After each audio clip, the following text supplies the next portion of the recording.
Hey, hi, and welcome back. I hope that you enjoyed the practical demonstration of RGB LED section, and also I hope that you are enjoying the testing and troubleshooting process. Alright, so in this video, I'm going to show you the demonstration of user input switch, and along with that, as always, we are going to see the testing and troubleshooting technique associated with the user input switch. Okay, so now let's start with this video.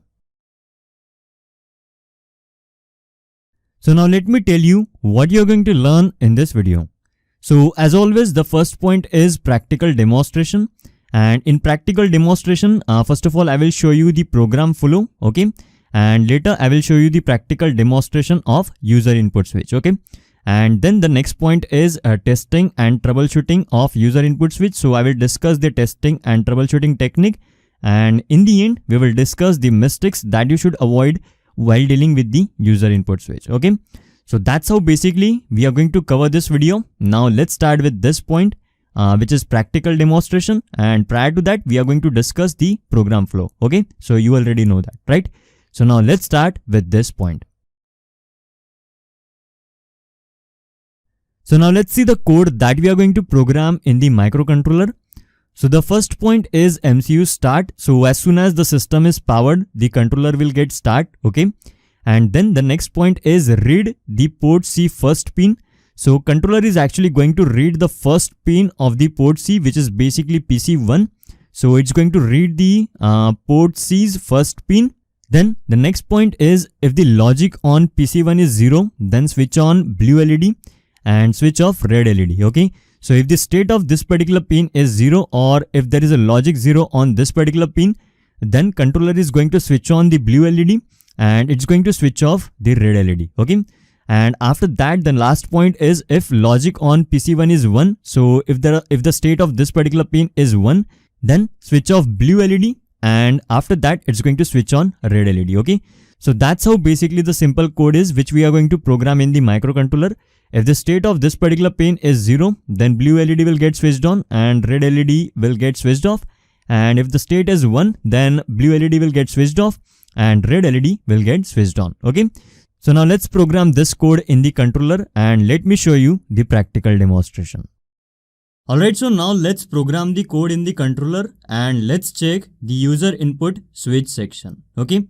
So again, I will go to the Arduino IDE, and this is basically the code that we are going to program in the controller, and you can explore this particular code. This is actually very simple code related to user input switch. Okay, so let's program the code in the controller now.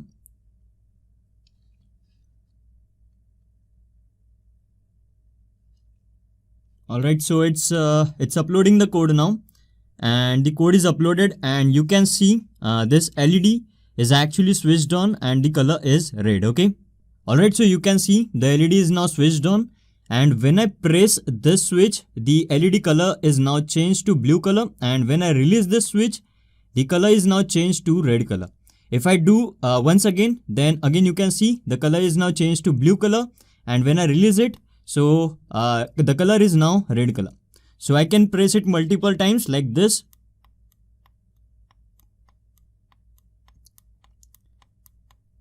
So it means that this user input switch section is working perfectly fine. Okay.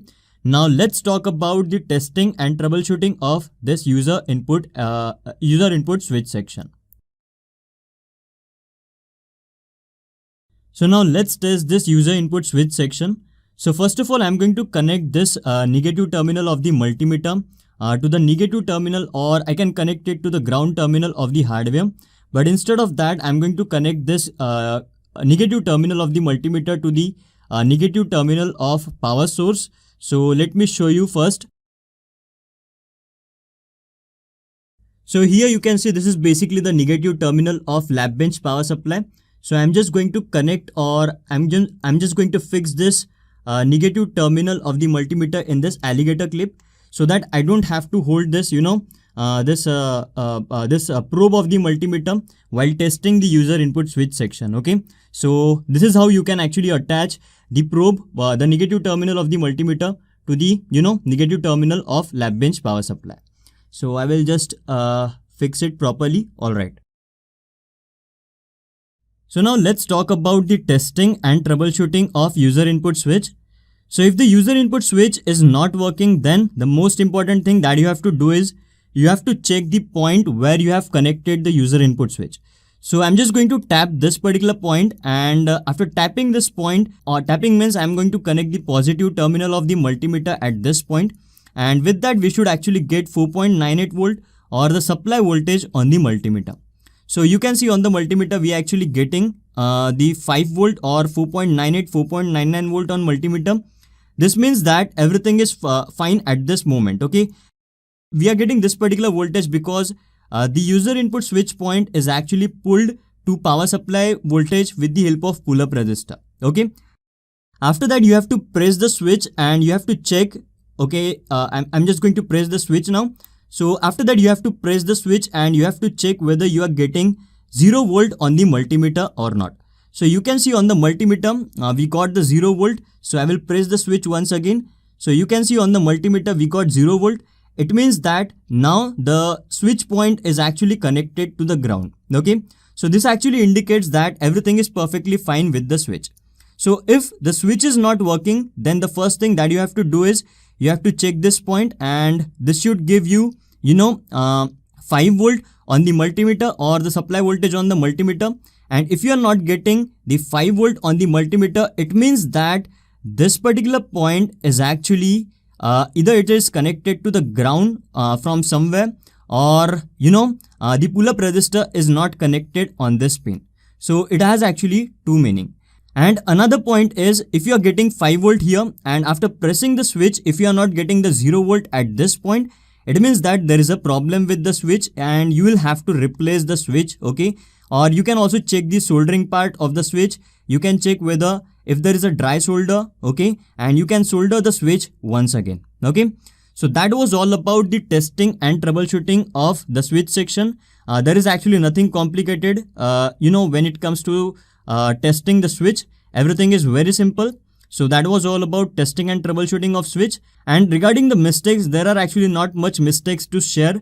Only thing that you have to remember in case of user input switch section is you have to check the pull-up resistor, whether pull-up resistor is properly connected or not, because most of the time that's going to be the problem. So that's the first point. And the second point is the switch, okay?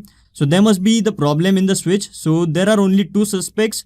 The first one is a pull-up resistor and the second one is switch, okay? So these were the two mistakes that you have to always check when it comes to user input switch section, okay? Alright, so that's what I wanted to tell in this video. I hope that every single thing that we discussed is now clear to you. And if you still have any kind of doubt, then definitely you can ask me and I will help you with that, okay? Alright, so now I will see you in the next video, which is about testing preset section. So I will see you in the next video now.